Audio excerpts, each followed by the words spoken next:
இந்த government exam படிக்கிறவங்க முக்கியமாக 2 விஷயத்த கட்டாயமா பண்ணியிருக்கணும். முதல் விஷயம்,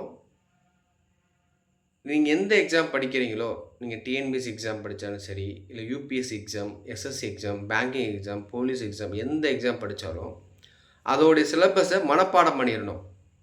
நல்லா கவனிங்க, மனப்பாடம் பண்ணிறணும். ஏன் பின்னாடி சொல்றேன். 2வது விஷயம், ஒரு 5 ஆண்டு ப்ரீவியஸ் இயர் கொஸ்டின் பேப்பர மனப்பாடம் பண்ணிறணும்.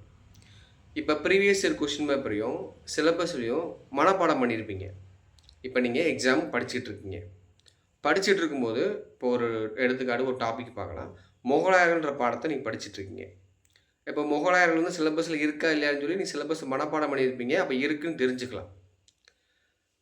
ஒரு ஏரியாவ படிச்சுட்டு இருக்கீங்க. முகலாயர்ல வந்து அக்பரையோ, பாபரையோ ஏதோ நீங்க படிச்சுட்டு இருக்கும்போது, இந்த கொஸ்டின் ப்ரீவியஸ்ல கேட்டிருக்காங்க.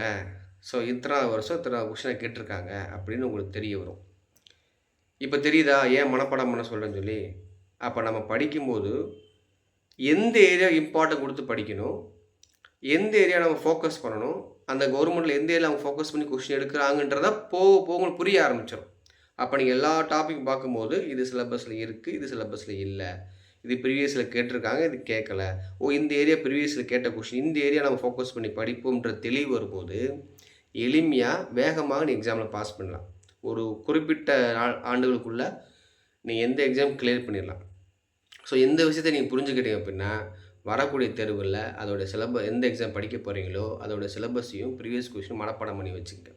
ஸோ இது போன்ற நிறைய தகவல்கள் வந்து உங்களுக்கு அடிக்கடி வரணும் அப்படின்னா, வெண்பா எக்ஸாம்ஸ், வெண்பா அகாடமி சப்ஸ்கிரைப் பண்ணி வச்சுக்கங்க. உங்க ஃப்ரெண்டுக்கு ஷேர் பண்ணுங்க. அடுத்த வீடியோல சந்திப்போம். நன்றி.